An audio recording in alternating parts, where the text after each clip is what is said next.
Oliver, how are you? I'm good. How Hi, you doing? Steven. Doing pretty well. Busy day. Hello, Holly, Justin. Hi, Steve. How are you? Steve? Well, I made it, Justin. So, Yeah. I'm glad your house is still intact. that's right. Having no damage to my building, my ancient car, me, um, Oh, what any, happened, Steve? I didn't. any of the equipment, or but they didn't get part of the George Washington Parkway south of downtown Alexandria opened until last night again. So Wow. it was a mess. So. And there were people, I mean, the storm struck what 5:45 Eastern time Friday night. There were people who did not get their power back until yesterday.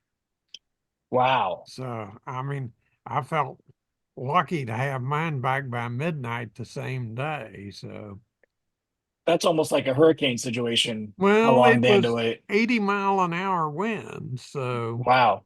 now it wasn't the EF4 tornado type like they had in In Missouri, And right? well, in southeastern Kentucky, which is just above, northeastern Tennessee, where I grew up. And I don't ever recall storms like that when I was growing up. But, they're on the other side of one of the mountain chains. So The maybe, Smokies. yeah, came up the other way, but it was a mess. Um, so there. Yeah.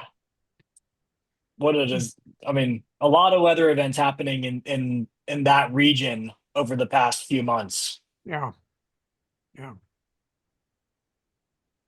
Paul, how are you? I'm dry. I'm That's indoors. good. I'm dry as well. I'm in Miami and it is in the 90s Oh, and geez. hot as can be. Yeah. It's like it's difficult to walk outside. It's so hot. Oh, yeah. We're only May, so Well, it's it's gonna chilly be a and long wet summer. here. It was cool here today. It was in the high 50s and low 60s, but that's just because of a, strange weather front. So it'll get back to its usual hot, humid summer conditions here. So, Nice. Yeah. but that, Um it's you mentioned Northeast Tennessee. I'm actually going to Northwest North Carolina in a few months to Asheville for a Mhm. vacation. Really looking forward to that. Good. I love that area and that climate. But I know it well. That is about 65 miles south and over the top of two mountain chains from where I grew up. Did you grow up like near Knoxville? No, much further east, up in the corner, Oh, okay, right got it. where Tennessee and Virginia and North Carolina come together. Got it. Okay. So that little that little point right up in there. Yeah. I love that whole area around the Smokies and the Appalachians is really nice. Yeah, yeah. I had any sense I'd go back there. And Um, I may yet do that. I was thinking about that the other day, but I got to finish up everything that I trying to do here first. But I'm glad I could get here. As I think I mentioned to you, it was a little easier when the meeting started at whatever it was, 2 o'clock, I think. But yeah, I mean we're happy to be flexible with the meeting start time. yeah, It seems like whenever we've tried to move it away from 4 o'clock, we've gotten some pushback. So it seems to be the time of choice for this yeah. group. Well, most sane, ordinary FileMaker people don't work on the weird schedule that I do anyway. So, I think you'd be surprised. I feel like it's pretty common for FileMaker people to work on odd schedules. and they're not old like me, so they don't give out earlier in the day. So I don't know. I've had 3 coffees today to keep me from to keep me going. you and Delinsky and Wim and Ippolite, and you all drink more coffee. And No, those guys. I mean, I know Win. Every time you hear him, he's 3 or 4 coffees deep. Um, so Paul and Oliver, do you guys have a preference as to who goes first today? Not really, no. Either do I. Okay, I think Oliver's said your presentation is going to be about 45-ish minutes. Yeah, it depends on Paul, questions and so on. So, yeah. got it. Paul, how long are you thinking yours is going to be? Just rough estimate. Well, the actual demo only takes about 5 minutes. I can, walk you through how it a little bit under the what do you call it? Under the hood Under the hood. in 10 to 15. Okay. So Paul, why don't we start with yours? And then we'll get into Oliver's. Okay. That way it's a little bit more predictable. We'll give people another couple minutes to get in. Um, did everybody I know Steven mentioned this to me, but did everybody get a chance to have you guys seen the Claris webinars are out? Not webinars, the recordings for Engage are out? Yeah, I saw that. I haven't actually gone and looked at any of it. they're available for the people who registered for the conference or bought their early pass. They're not Right. available yet for the general public. And the Right. 3 that I mentioned to you in a previous meeting by Wim DeCord and Chris Eppolite and Vanessa Costanza were among the first out, and I again recommend them. And we've got all kinds of other big Claris news and big industry news today, so plenty to keep our attention. Yeah, they're keeping us on our toes Yeah. for sure. For those who have not heard, Jihan Matthew has been officially named now as the Vice President of Sales for Claris, and I'm assuming they'll get his picture and bio up on the company page quicker than they got it cleaned up earlier. And then this afternoon, OpenAI, in the personage of Mr. Altman, announced that they were buying the rest of the company founded by Johnny Ives, who was the head of design at Right. Apple I saw that. until about 2019, maybe, for the princely sum of $5 billion. That's billion dollars. That's So, not. That's just a little. That's just a little pretty penny. That's not too much.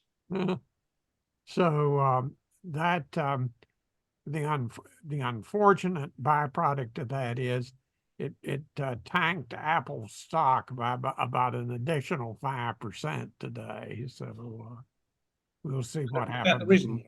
China. We'll see what happens tomorrow.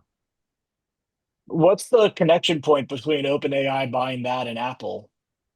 Well, the thought is that Ive, who was probably the most creative person at Apple until he left to set up this new company. And the thinking is that this is going to make it yet even harder for Apple to effectively compete in the AI space. Got it. I thought they had almost kind of given up on that and said we're just gonna play with OpenAI and like because they've already started doing that like with the Apple Intelligence on your phone, you can connect it to ChatGPT. I'd assume they were just going to go down that route and eventually probably buy OpenAI from them. Woof. Good luck. Yeah, you can. There may be. Let me see if I don't have a link to the story from CNBC from just a little while ago about that. It also doesn't seem like AI is currently a profitable business Sure in its is, current state. It seems like yeah, OpenAI is kind of like where Amazon was several years ago when they weren't actually making any money. yeah. Well, I put a link to the story in the chat. There's also one in the Wall Street Journal, but you have to have either a print or a digital subscription or access through one of the news services for that. But the CNBC story is fully open. Well, yeah, just saw that. We'll read that after we get Well, some good information from Paul and Oliver. no, On slightly related to that, I had also heard that Apple was establishing a relationship with Anthropic now to parallel the one with OpenAI, I don't know. which I found quite interesting. And that would support, Justin's thought that perhaps Apple is really going to rely on others for AI rather than trying to invent its own. Yeah, my thought, because Apple, they're obviously smart people and they also have a lot of money.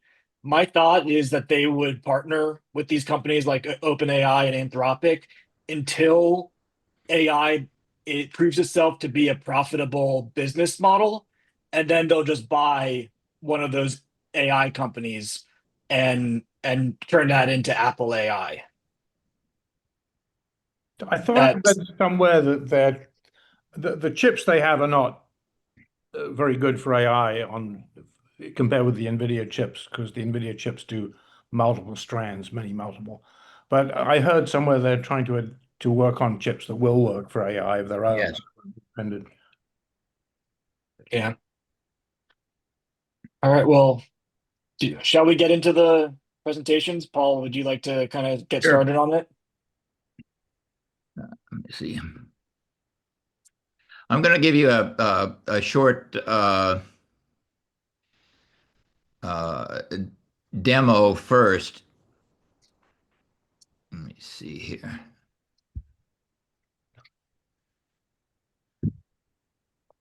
Let me tell you what first, even before I bring that up, what this is. This is really a proof of concept. It is not a, I'm not going to show you a finished system yet, but it does show you the features that I'm building into a real application for a real client. What it does is to allow a user to uh, speak what he's doing, okay, for a session. And a session may have to do with a doctor meeting with a patient. It could have to do with uh, a technician working on repairing an airplane engine. And that recording is then passed off to OpenAI's Whisper One model to be transcribed to text. This is done really on an iPhone, by the way. And then, though you can do it, there are ways to do it on the desktop as well. That transcription, that text comes back into FileMaker.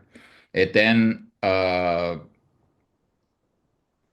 is sent back to OpenAI's chat, pretty much any of the chat models, to be mapped into specific FileMaker fields. And obviously, there's a carefully constructed prompt to help OpenAI do that. OpenAI then returns the mapping in a simple JSON format that says, "Okay, here's the field in that you told me about in FileMaker, and here is the text that you ought to put in there." And then FileMaker does that. It puts the mapping into the FileMaker database. Next step is to generate or actually to fill in a pre-specified fillable PDF. That is a PDF that has fields in it that you can enter data into. That is done entirely in JavaScript within a web viewer in FileMaker. So the user can provide whatever PDF template they want. And it's easy enough to edit them. The logic here, the JavaScript code can actually interrogate the fillable PDF and find the names of the fields that are in it to allow you to establish that mapping. And then the last step is in case you want to provide that PDF to someone electronically. A fillable PDF, when you generate it by hand, I'm sorry, however you generate it, if you send that off electronically to someone, it can be edited by that recipient. Unless you can password it and then they can't, but then they can't open it either. So it's not very useful to them. So there is another step called flattening, which actually makes the fillable fields no longer fillable after they've been filled. So that you can send it out, to a user and he can't edit it and then, submit it to the IRS or something. So, Justin, can I bring something up now? I'll bring up the demo. I don't know if, Yep, let me know. you should be able to share your screen. Okay, can you see that? No. Not yet. It's Don't see that a, yet. oh, wait a minute. Okay, so maybe I haven't.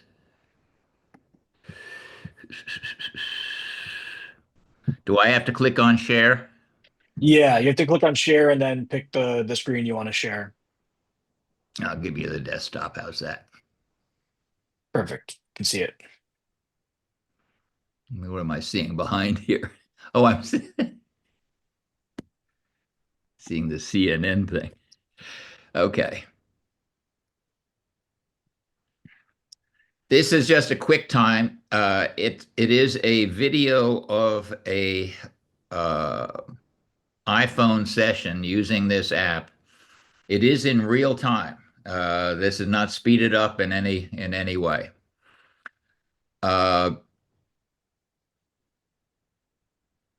When I run it, you will see what the first step where it says record there. You'll hear, hopefully you can hear my voice recording a session by a fictitious doctor named Bones McCoy from Star Trek and a fictitious client about an interview.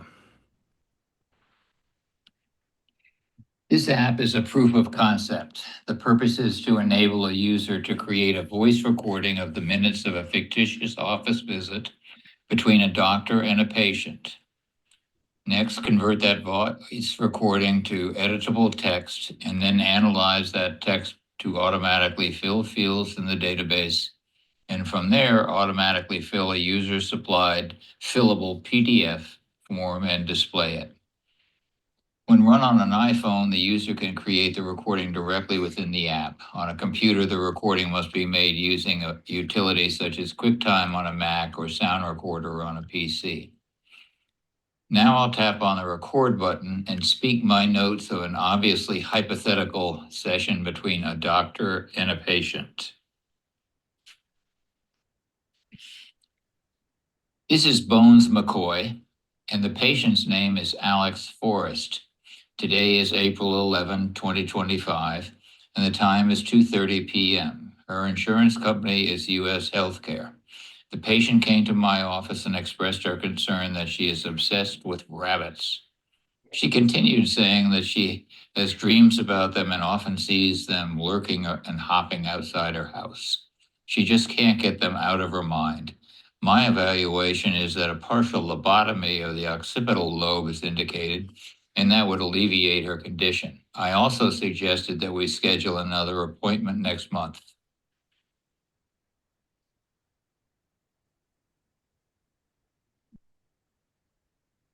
Note that an icon has appeared to the right of the record button. Tapping on that icon will replay the recording if desired. But I'll tap on the transcribe button below, which will cause the audio file to be sent to OpenAI's Whisper model, where it will be converted to text, which will be returned to the app.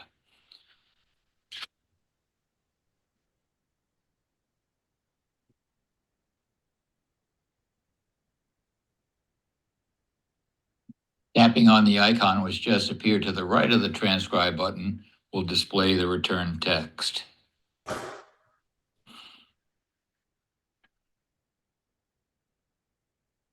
That's nice, but to be useful, the text must be mapped into the appropriate fields in the database. This is done by tapping on the map button, which sends the text transcription back to OpenAI's ChatGPT model, along with the custom prompt. OpenAI then returns a JSON array which contains the appropriate mapping of text from the transcription to the FileMaker fields. The filled-in FileMaker fields will now appear below the map button.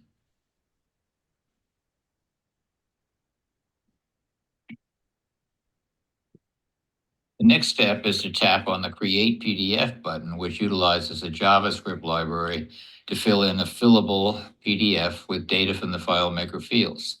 Tapping on the icon was just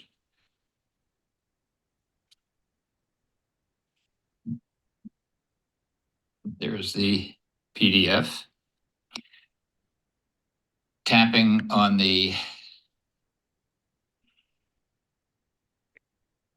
icon, which just appeared to the right of the Create PDF button, will display the filled-in PDF. If we just intended to print the PDF and send the paper to the recipient, we could stop here. But if we want to send the PDF electronically to the recipient, we should perform one more step, flattening the PDF. This is because if the PDF isn't flattened, it could be edited by the recipient, which could pose a security problem. So tapping on the flatten button is tapped.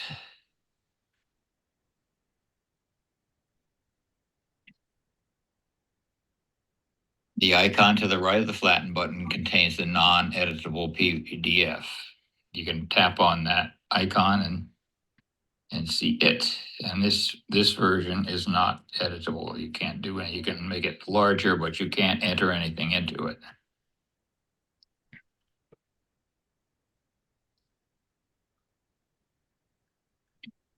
In a real application, only the record and transcribe buttons would need to be used, as the functions of the other buttons could all be managed in code. This approach has several important advantages. One, the documenting of the session can be performed very close to the time the session occurred, as opposed to hours later. The audio recording, the transcription, the result of the mapping, and the PDFs are all stored in the database and so are available for review and editing at any time. Finally, the data mapped into the database can be combined with other data stored in the database for other purposes such as reporting, summarizing, and analyzing.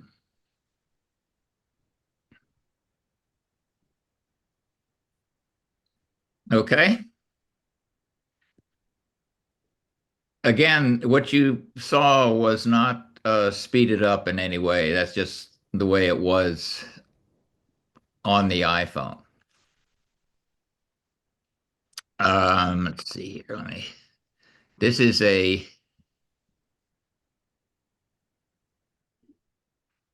why is that?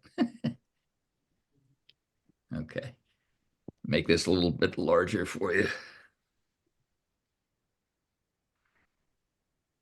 This is the desktop version. This chit chat here, you don't need to read again. You've already heard it. But here are some possible uses for this kind of system. Yeah, you just heard about a doctor visit. A teacher could fill in report cards, social services interviews. The next one I'm actually dealing with right now is invoices for services. Like if you have a plumber or an electrician come into your house and he's doing work, he can give you a printable invoice on the spot. Um, Technicians, like I mentioned, aircraft maintenance. If you take a 767, has 2.3 million separate parts in it. Every one of those parts has to be uh, checked manually every 36 months. There are a lot of 767s out there. Right now, those aircraft maintenance guys have to produce paper logs, and they don't do that until after they've finished their work, by which time they've often forgotten what they did or whether they actually did do something. And then there are police, BMS, athletic, so on, managers giving performance reviews, field technicians like people servicing oil wells, gas wells. This next one I'm also working on right now, the International Space Station. Um, Actually, writing in a space station is not something that's all that easy. The lack of gravity creates some issues there. But being able to speak like using AirPods and just having the iPhone in your pocket allows them to record very, very easily and document what they've just done. And so on and so on. There are quite a few uses for this kind of system. There are some things you need to be aware of. Security. The Whisper model, which actually performs the transcription, is easily sideloaded with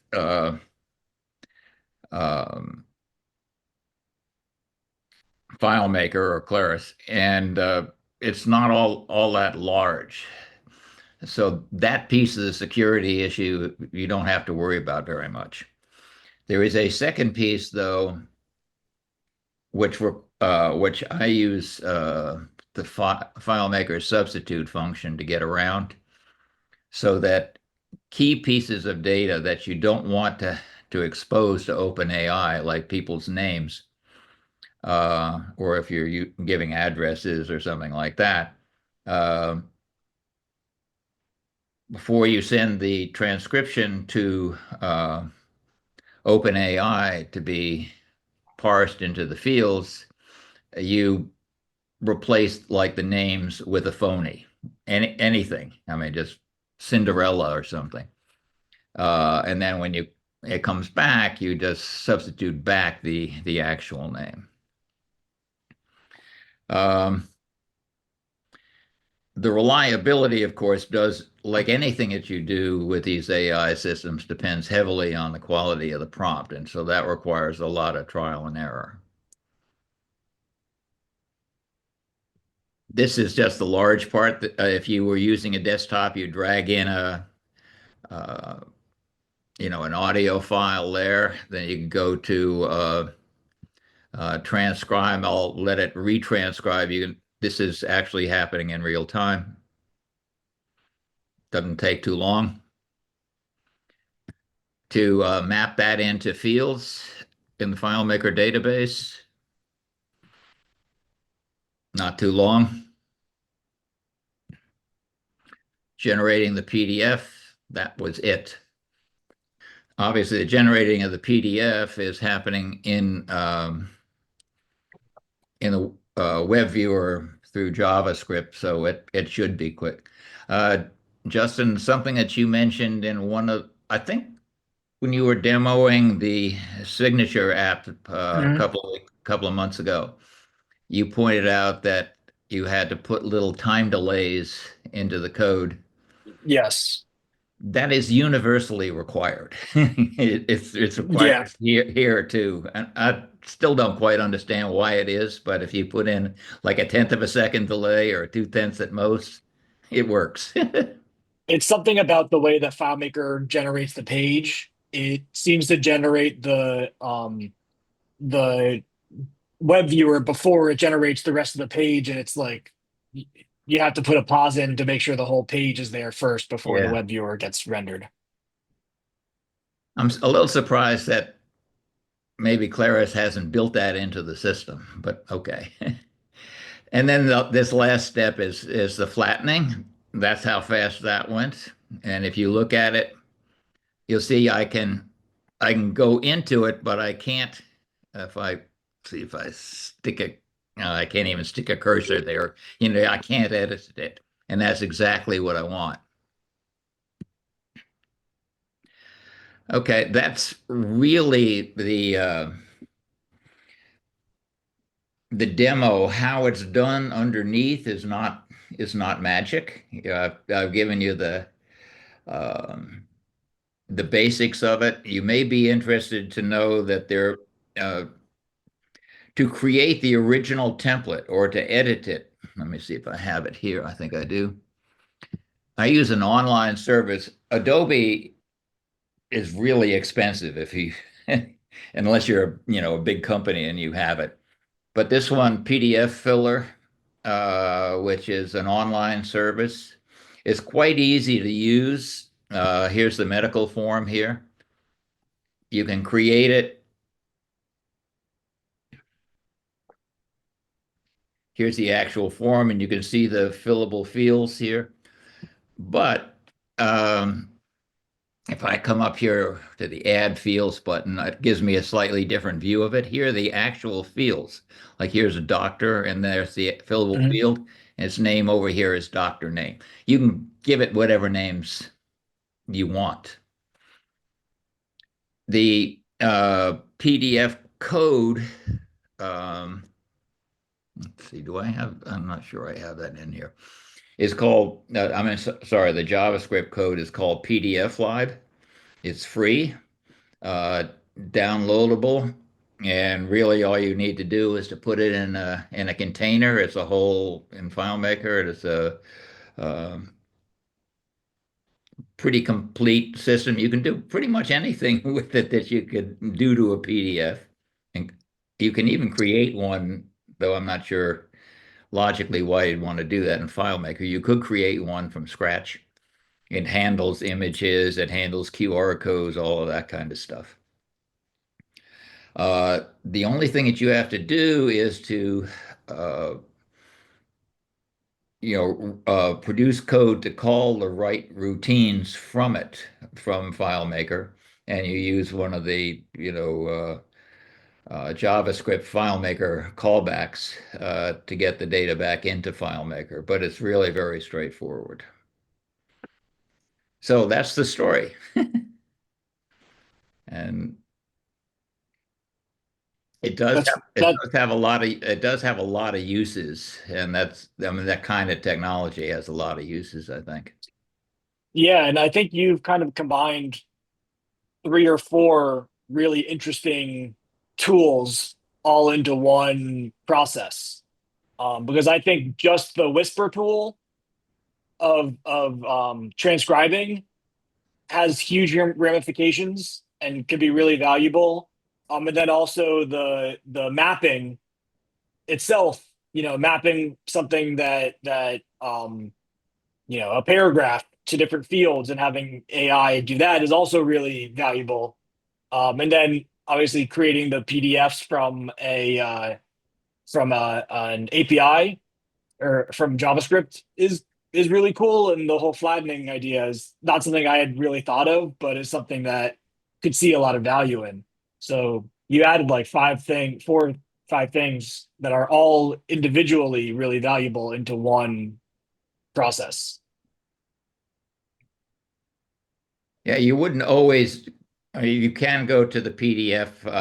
The applications that I've been playing with or working on actually for real clients do use it, but I can see cases where really all you want to do is to populate your database also. Yeah.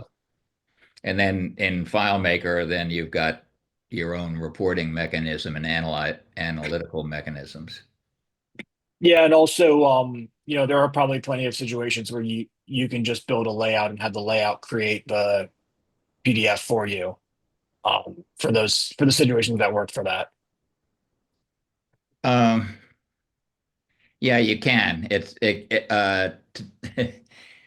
a little bit more tedious in the using the PDF filler is very easy to change the look, to change font sizes, colors, bring in images, even links, clickable links in the Mhm. PDF. I mean, you can do all of that in FileMaker, but it gets a little bit more tedious. I have found out the hard way in FileMaker. Uh, I had a predecessor system where I needed to basically fill in a non-fillable PDF. They gave me a non-fillable PDF.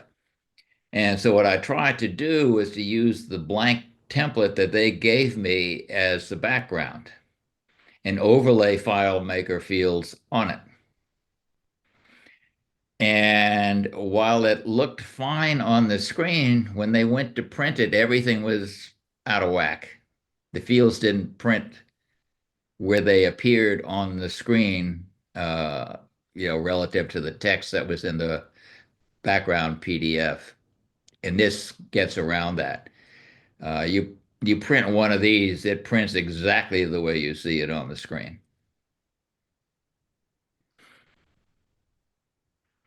Cool. Well, thank you very much, Paul. Are there any other questions for Paul about this?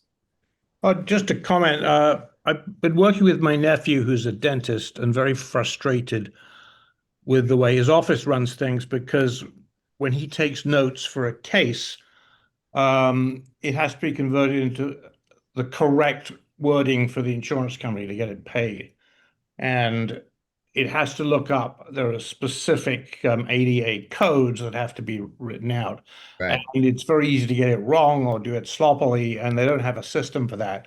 So I was trying to find a way to get AI to figure out what the codes were or make a suggestion of what the codes were. It wasn't that easy, I must admit. So maybe something like this could help with that. I don't know.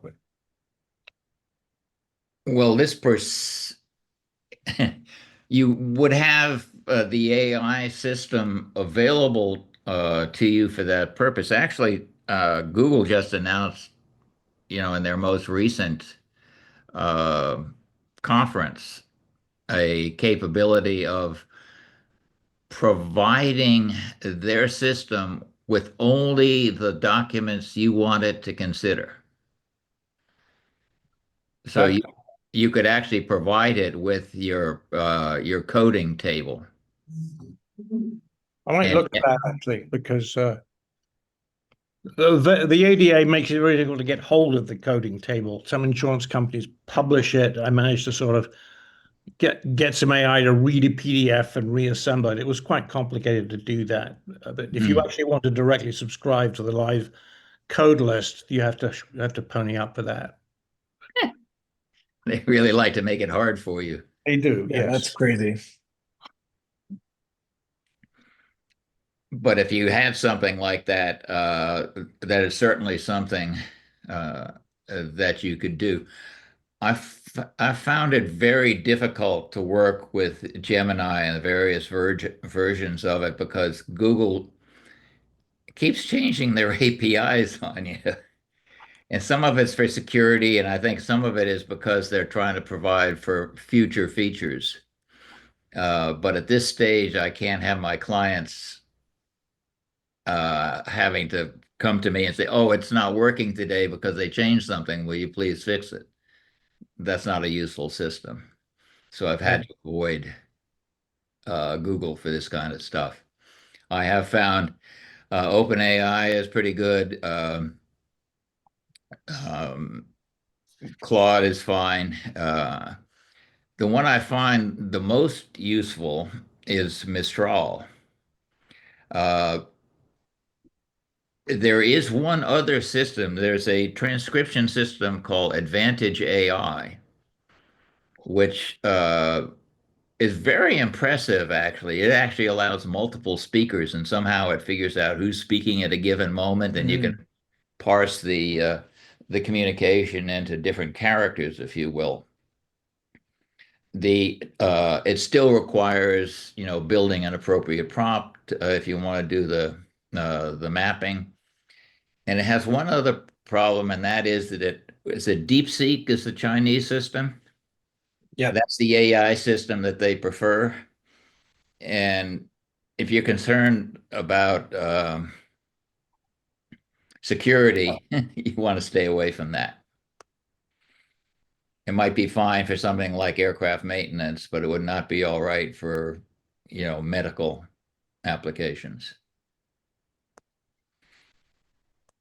Okay. All right. Thank you very much, Paul. Okay.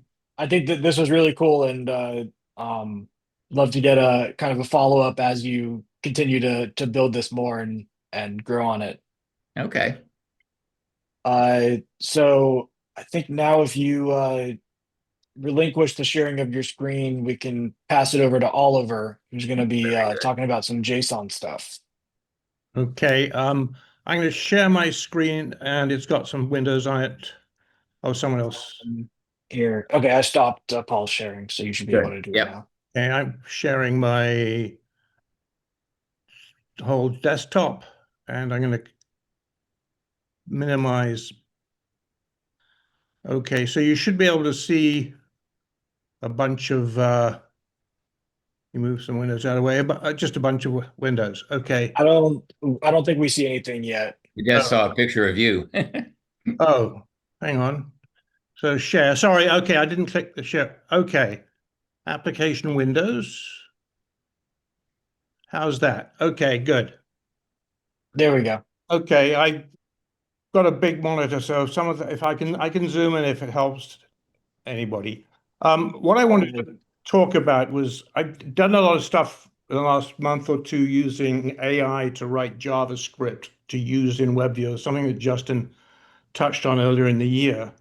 And I wanted to just show you what I've done because I think it's kind of neat, but also talk a little bit about what I've learned about AI. And I'm sure some people here know all this stuff anyway, but so forgive me if I'm telling you stuff you already know. But I'm going to start with, where am I going to start? Here. This is a website for a tool called JSON-lint, which is a JSON validator. Basically, you can type something in, you validate it, and it says it's valid. If you make an error, put a couple of X's where they don't belong, validate it again. It will tell you what line the error is on, and it gives you, if I just scroll down a little bit, this fairly cryptic sort of indication of which character is causing the problem. So I started with asking, I used Anthropic, actually, Sonnet, if it could look at this website and grab the essential code and get rid of all the surroundings, just worry about this window and the result, basically. And I thought it would just, and the code for this is in the public domain. It's out there on Cloudflare. Anybody can incorporate it in a web tool. I thought it would understand that I wanted it to use the original code, but it actually said, oh, I know what this does. I'll do it myself, and tried to write its own JSON parsing logic. Now, it can't really, well, it could if you trained it well enough, but it's about 12K of JavaScript in here to make this work. It's very sophisticated. So after a lot of tussle and Claude getting it wrong several times, that's probably my mistake for not being so explicit. But I said at the beginning, please use the original code, don't edit it, don't try and emulate it. But later in the chat, it went back to trying to emulate it. So one of the things I've learned is that the chats, despite their very human language and their chatting with you, so to speak, they don't really have any kind of holistic understanding of what you're trying to do. Whereas the way they converse with you makes you feel that they do. And you have to realize sometimes it's like dealing with Dory, the fish in Finding Nemo, who just keeps forgetting and only is just in the moment all the time. And sometimes it feels like that. Anyway, So what I did was I persevered with this, if I can find, and I actually created a little FileMaker app that's using that code, but it actually highlights. So if I type, I validate that, it actually tells me where the problem is exactly and takes my cursor to that point. So if I put an X in there, which is illegal, it actually goes right in my code and I can edit this in real time and validate it again. And I developed this a little further and went into this app called JSON Tools. I'm going to actually go back to, I'll run the start menu on this script start. I had on my website a few individual tools for working with JSON and APIs and so on. I've combined most of them into one app so that they can be used together quite easily. So if I go into this one now and I just say, this is a QuickBooks journal entry, and if I've made a mistake, say I leave a comma out, it's immediately going to say, look, there's the problem, and I can fix it in real time. And it's really taken this little thing down here. Well, actually, JavaScript does a bit of it, but JavaScript actually manages to take this information and calculate the exact position in the whole document or the whole text block, if you like, where the error is. And then I use some FileMaker to highlight either side of that. So that's that. But since I'm here, we're going to let me go back and go into just show you a couple more things I did with this. I sort of thought I had a tool called I can't remember, JSON normal formulator, I think I called it, that let you paste in some JSON and plotted through it and helped you build tables, a parent table and a child table that work together. But I had a squeeze of code and loads of custom functions. So I just asked, I think I used Claude for this, yeah, to take this and make it work in a webviewer using JavaScript to do most everything. So I could just paste this one in, for instance, and scan for top level arrays, and it says there's a root table and there's a line, which is an array. So I'm going to pick that, and I'm going to then generate for selected arrays. It will actually give me, that's not SQL, it's actually giving me that's the create tape statement with quotes escaped to use with the FileMaker SQL API to actually create the table.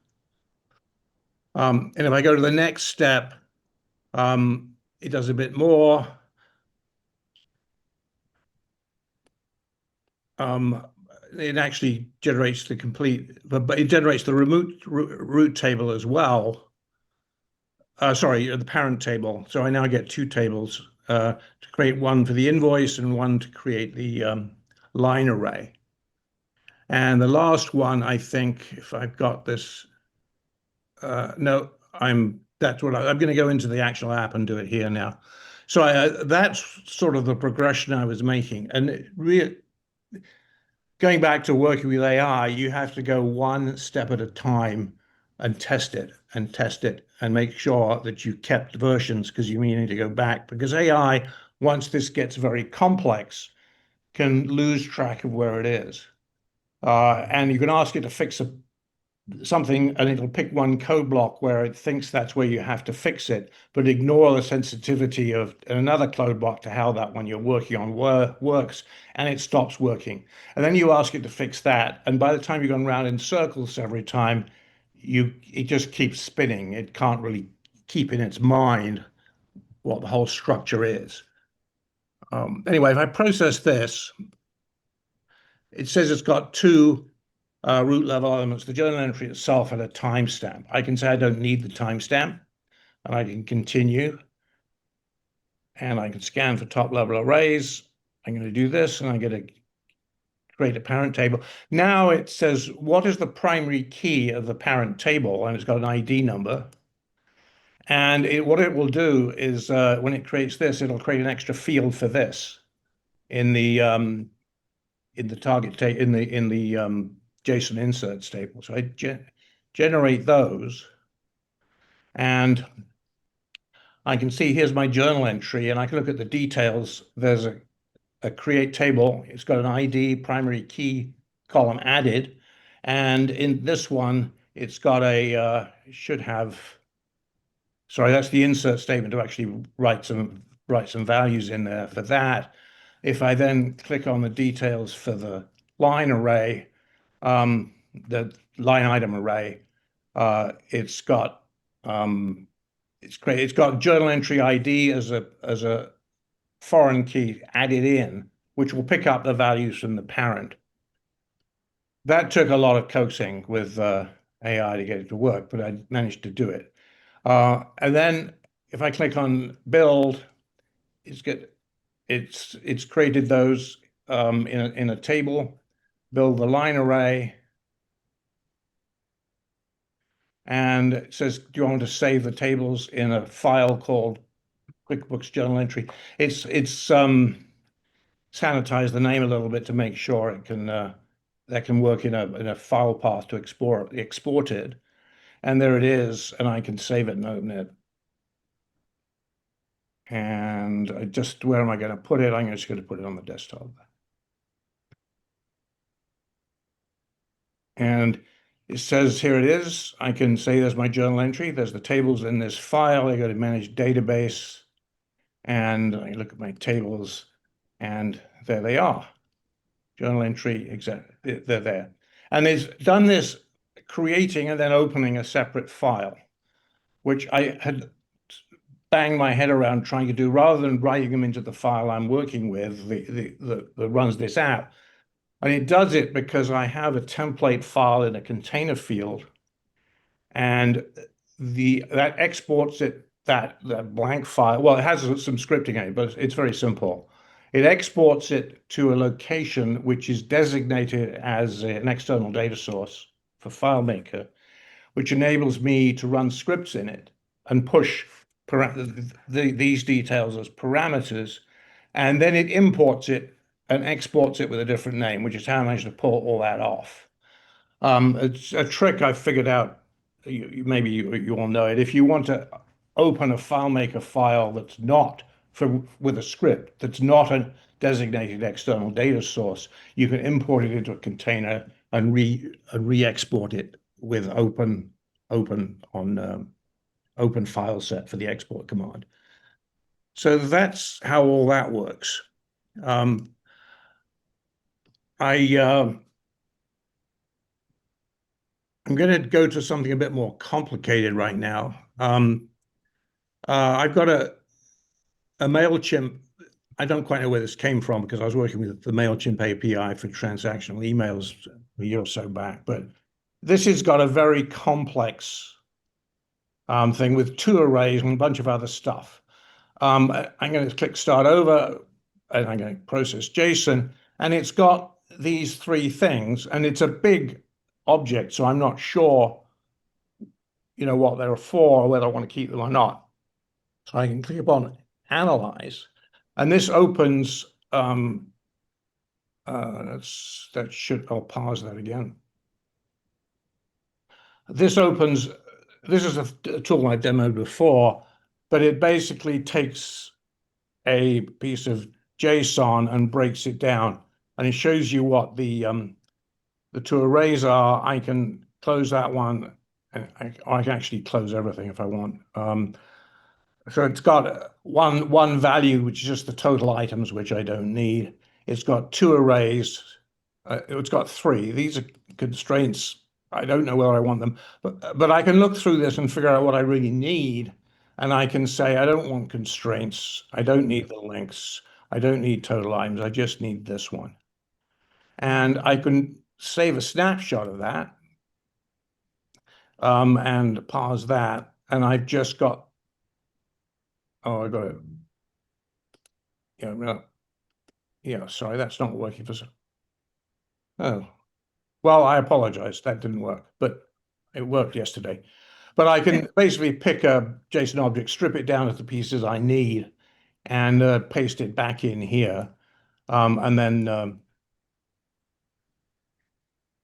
I already had the snapshot here, so I've already done this. So now when I process this is just one object. It goes straight there. There's only one object to worry about. I can do this one. I don't really need the parent table. I just want the I'm not going to generate the root table. Generate tables for selected objects, and I can do that. And well, that didn't work either. I should have. There's probably something wrong in here. There are some edge cases which I've got to work on to make sure it captures as many of them as possible. I could just do a different one. So journal entry, simplified version of the journal entry, process that. I don't need the timestamp. I can get rid of that. Continue. Just this one. I can do the root table as well. We've done something very similar to this. I don't need any of the, well, I'm going to do that. It's going to keep those fields. And I go ahead and I can do the whole thing again. I thought I would go through the progression of what I did with the using AI. Has anyone got any questions at this point? Am I going a bit too fast or? I had one. How do you, once you've created these tables, how do you link them or get them into your real application where you have other Yeah, tables? Are you just go back. importing from the? If I go back to the desktop, I think I find a. Yeah, if I go to that, unfortunately, I'm trying to find out where on the desktop I save that, but it just creates a simple FileMaker file with those two tables in. You can't look at the data, you have to create layouts to do that. Right. I'd like to work with somebody who knows how to write XML into the FileMaker file format to sort of insert layouts. I'm not sure. I'm using the SQL API, which lets you create tables and fields and so on. But maybe OData would do a better job and actually would create the layouts. I'm not sure. You have to have the file on a server to do that. You can't just use it locally. Maybe there'll be a perform OData script step, just like those for the data API at some point. There is I'm not sure what to call it. Oh, I know what it is. It's a collection of Apple scripts called FM Clip, which allows you, and it's in GitHub. I forget who wrote it, but it's a very nice collection where you can actually create your XML and then paste it into FileMaker, and it comes in as FileMaker code. And I've actually used it the other way, where you want to, you've got something in FileMaker and you want to do basically a find replace that's going to hit like 50 places. And if you use this to create the XML from the FileMaker and then do the find replace in your text editor and then paste it back into FileMaker, you find everything has worked. But it works with everything, layouts, buttons, you name it. It's worth looking at. Okay, just to answer your question about I'm trying to, my little arrow for, here we go. I'm going to, I've got this thing from Zoom on top of my, okay, I'll go in, I'm trying to, right, cancel. I've got this little pencil now. I don't know how to get. Yeah. Yeah, you're not moving you're drawing instead of I do an moving your escape or cursor. something. How do I get out of that? I've never encountered that. Yeah. I think Zoom did it to you. Hmm. Well, that's a bit of a bummer. Does anybody You know how should, to? there should be like an annotate button somewhere that you probably have to click to exit out of annotating. Oh, Yeah. Or if you stop sharing and share again, and I'm oh, sure there it'll we do are. that I as think well. I've done it. That's a palette here, and I clicked on the wrong part of it. Yep. I'm going to cancel that and actually go into the Finder. If I can get in, I think I can get in now because that thing's not okay. So I'm going to go to the desktop, and I put this in, I think, pivot 1. There it is. Yeah. Yeah. So if basically it's just got these two tables. So you can either just copy those tables and set them up in another app. But if you look at the data structure for them, journal entry, the names of the columns are the JSON path to that value in the JSON that originally we started with. And that's very handy because if you want to then reassemble that object from your data for posting, say, to QuickBooks, you can simply use the column name as the path in your calculation when you do JSON set elements. And I can just look at the other one, the line item that's got more in it. You see, it's got the complete path within the parent object. It doesn't include the parent object name. It's just the relative path. But that makes it very easy just to, well, not very easy, but straightforward to assemble a JSON packet to use with the API.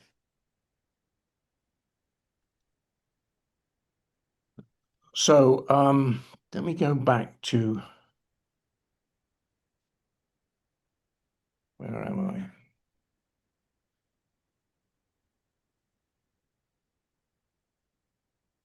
Yeah, it's this one. I just want to go, I'm going to go back to the top here, the first one. I was thinking about that JSON reconstructor thing that breaks down the JSON object into its component parts. I started with asking AI to give me a JavaScript, some JavaScript code to run a webviewer that simply takes a JSON object and flattens it. Now, when I first started doing this, I wrote incredibly complex custom functions to get this right. But it turns out that flattening things is one. JavaScript knows exactly how to do that and knew exactly what I meant. And I said, flatten this CSV and tell me the JSON data type number versus string all the way through. And then the next step, I did it a little more sophistication because when you have an array, you can't guarantee that every column in the array has a value in every row. So to determine the data type, it has to look at every row in the array that you give it and find the ones that have data in. And that was a bit more sophisticated. It took a while to get done. So it's got let me scroll down. Yeah. So it's done a better job of finding the data types here. And the next level is actually getting the complete FileMaker data types correct. So it uses the JavaScript looks at each value and figures out if it's a genuinely formatted timestamp date or time value. And it will actually write this into FileMaker as a timestamp. And also when it does the data insertion, the FileMaker SQL API has a really weird way. You have to stick the word timestamp in front of the value when you insert a value, so it knows that it's a timestamp. And you got to convert it from the UTC time format you usually get with an API to put it in the way FileMaker wants to see it, with slashes in the dates, et cetera, and AM and PM, not 24-hour clock, and so on.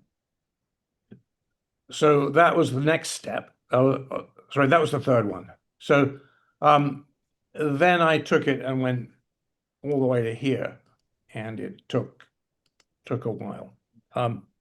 So just to go back to the AI, I don't have people ever read a book called Gödel, Escher, Bach, which was published in the 70s by Douglas Hofstadter, and it's a very prescient book for the time about the direction of AI and computer technology. But they talk about recursion and loops and things like the Russell paradox, and they point out, how easy it is to get a computer program to loop.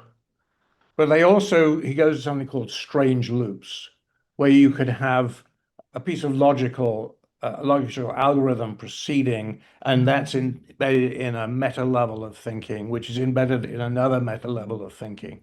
And that is the difference between a machine can think versus the way humans think.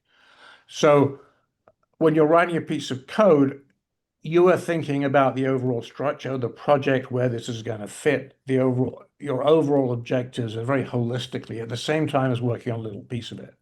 And your mind can move effortlessly from one level to the next. So you can think, one of it might be, level you're thinking is, can I finish this block of code before lunch? Or at the same time as worrying about the grammar of a particular or syntax of a particular command in a code block. And AI simply is at the bottom level all the time. It just plods straight forward. So when I look at this, let me go. I'll just do this and process. I'm going to just go back to where we were and continue. When I first did this with JavaScript, it's got these different blocks of activity, and it's got the title, the button, these two, this thing, which is the list of the arrays it finds, this bit, which is do we want to create a parent table, and this bit about picking a primary key. JavaScript was managing all these interface tools. It kept getting the wrong way round. And I sort of go in, this was using Claude most of the time. I said that text, and I name the text adjustment, select primary field. You've got in the second block, it should be at the bottom or whatever.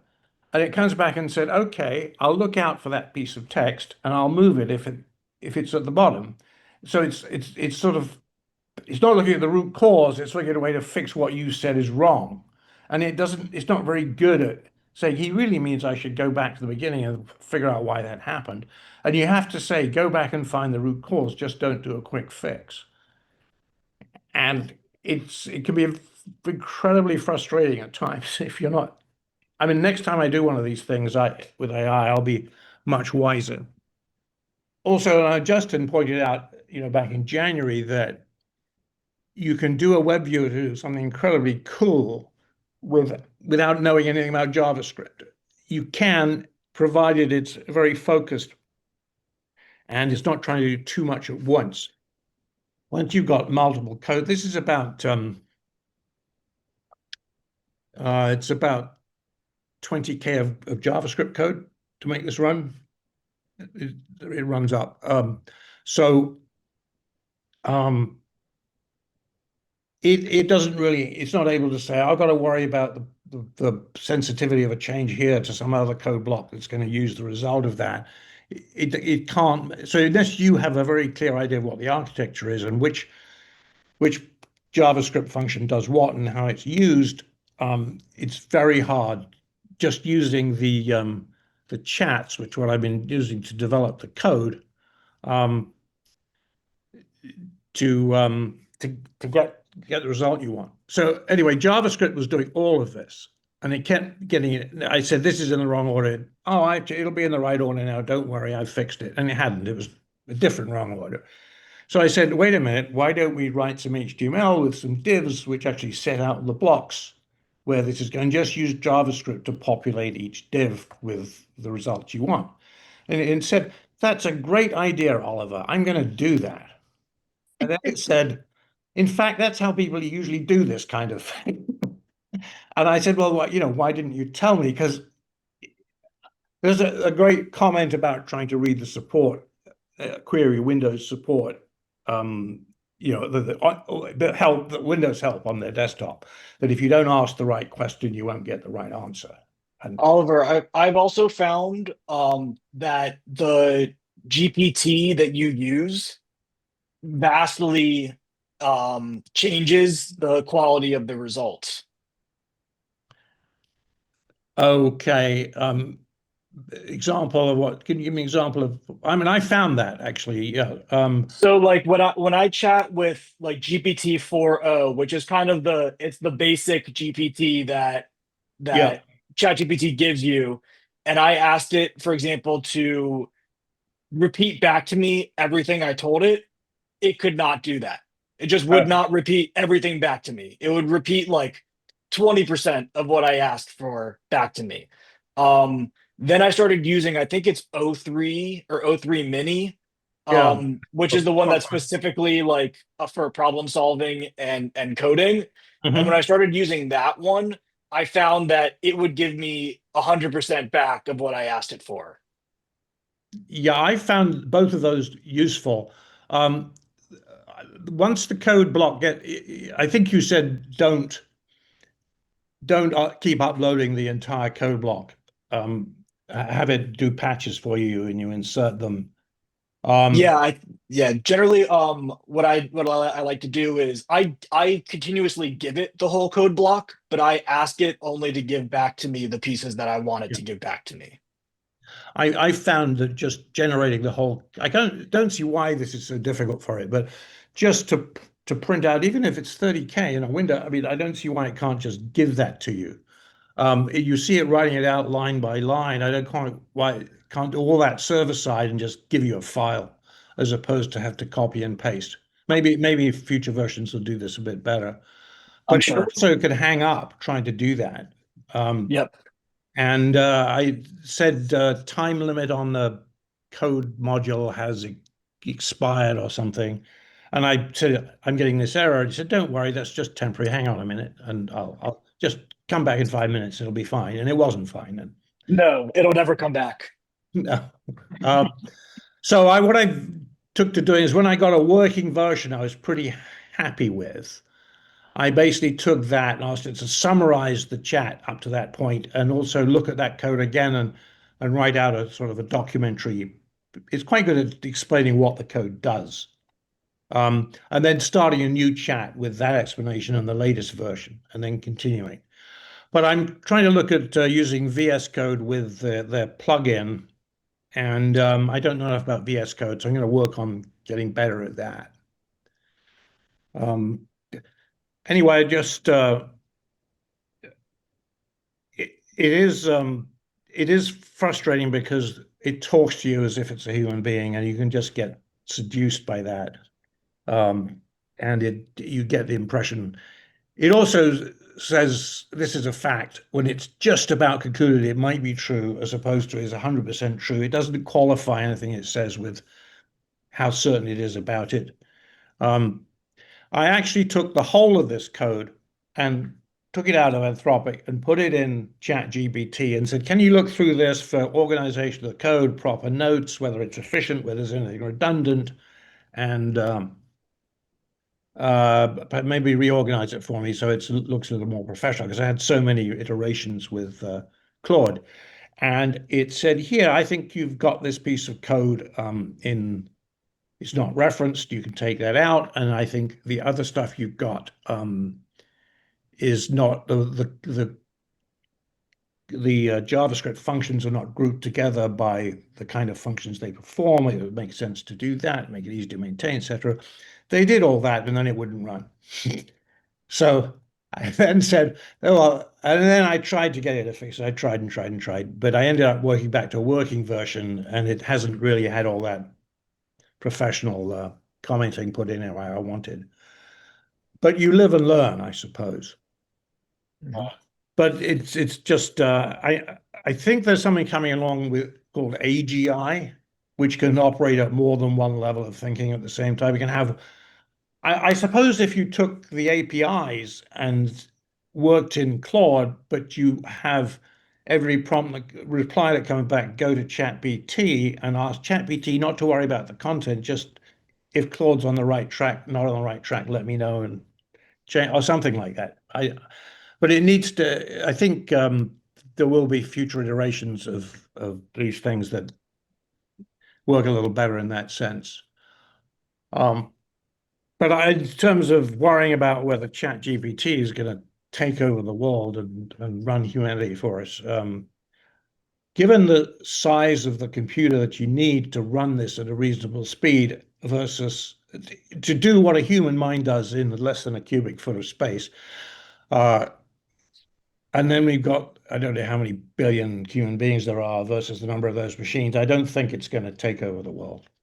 I do worry that it can do bots for political messaging that are deceitful and very realistic. And if people use it for that purpose, very focused way, that's going to be troubling, I think. But anyway, I just wanted to show you a couple of other things that I did, one with AI and one with just, I don't know what I can do, but I can't get rid of that until I get out of That's Zoom. fine. There. Okay. The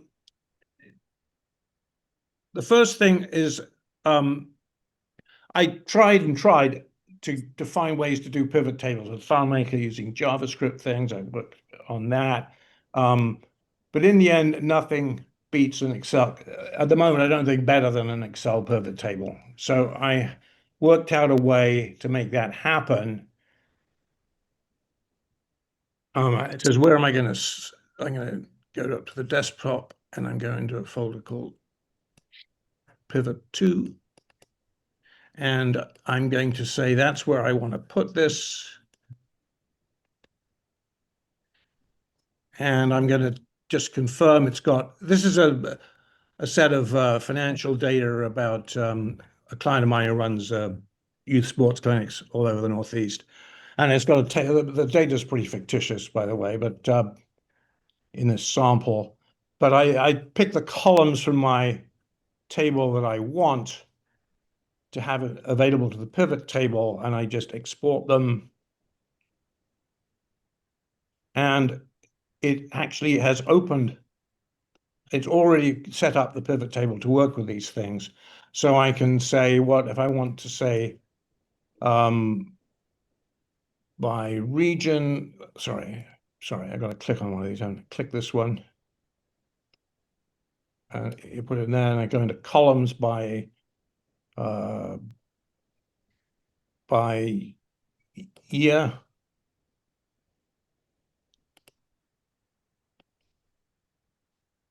Sorry, I want to put year num in here, I think. Can I? Yeah, I can. Yeah, you got to drag it right. Yeah, and then I've got a sum of, I don't want the sum of the year number, I want the sum of, sorry, I pulled the wrong thing in, so let me just get rid of that. And I'm going to go to total paid. And now it's given me from those 2,000 or so rows, just quick and dirty what I want. But it's very flexible because I can take any piece of table of data I want to analyze and do that. And what it does is I actually was able to use AI to work with Visual Basic for applications and tell it that this is going to run when you open this Excel sheet, and it's going to look for an Excel sheet called data in the same directory. And it puts that data into the data tab, which is there, and starts up a pivot table. So it does it in all a few clicks. So it took some going around with what VBA does on a Mac versus Windows, because it sort of tends to want to make it do things that Windows could do, but it was very well informed, and it was able to fix it and get it working. You just have to not try and be too clever. I wanted to see whether I could get the data in one area of the first tab, and like over here, I'd have the pivot table next to it, and it kept not being able to work out where to put it and getting things in the wrong place.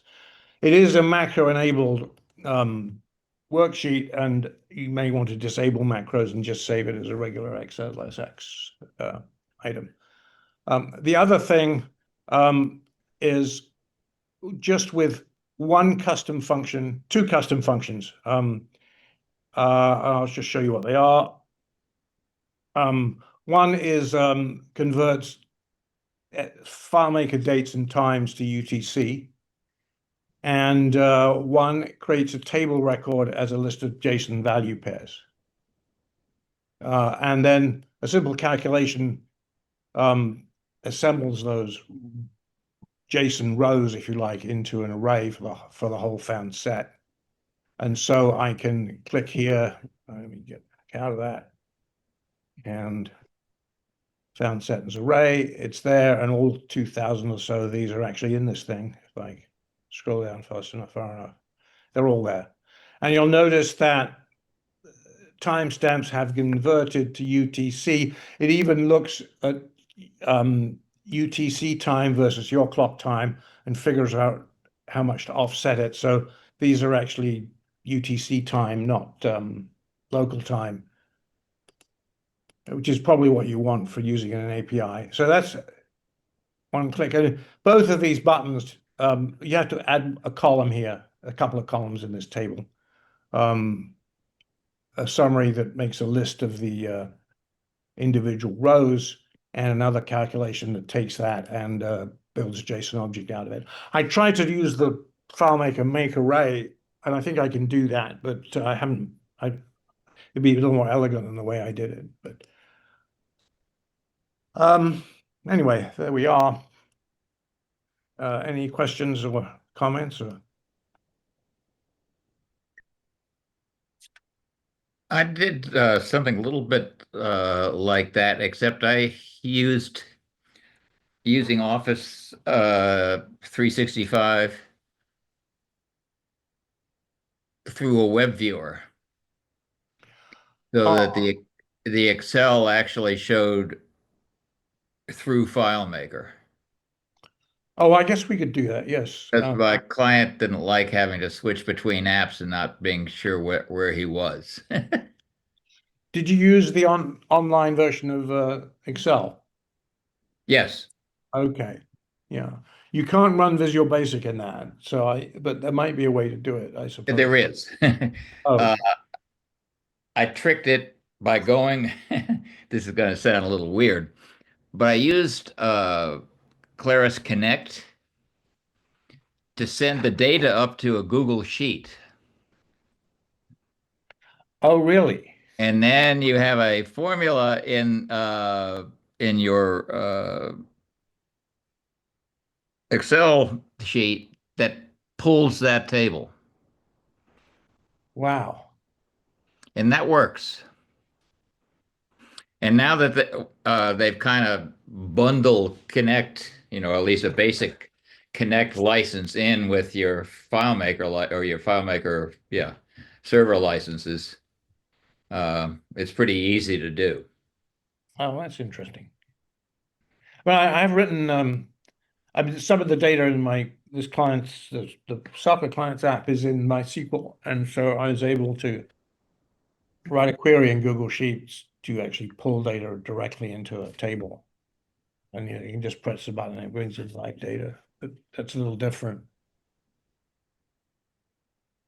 I've seen a demo also, I haven't tried it myself, of being able to use a common, what is it? I guess it's mostly JavaScript, but there's something else in there too that allows you to manipulate an Excel sheet in the cloud. I mean, in, Office 365. I tried doing this I started using a PHP script to do the Excel manipulation by sending it the data as CSV and said, and it can do a lot. It can get into the Excel sheet, but on Linux, it can't do anything. But if you run it on Windows, there's a whole tool for actually working with a set of tools which you can access from a web language like PHP. Mm-hmm. And but I try not to use Windows servers. I find that Linux I agree. much easier. I just want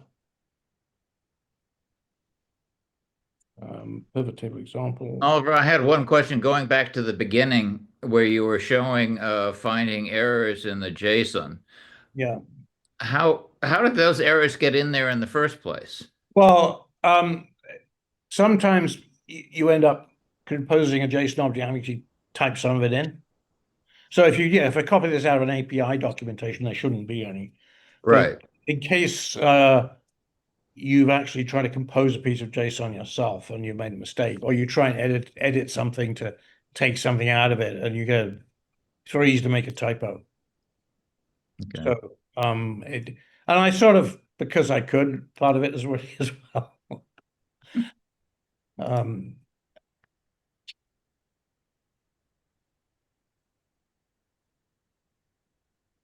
So well, anyway, thanks for your time. Appreciate it.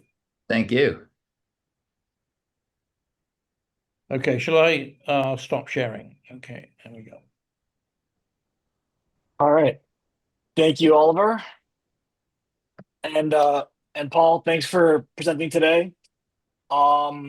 So for next month, I am thinking June 18th, which I think would be the same basically time next month, at 4 p.m.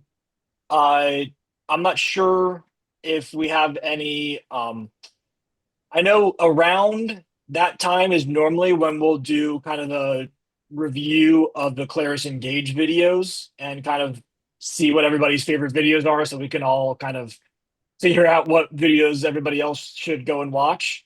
I'm not sure if those videos will be out and available for everybody before then. If not, we'll come up with something else to have as a topic for June.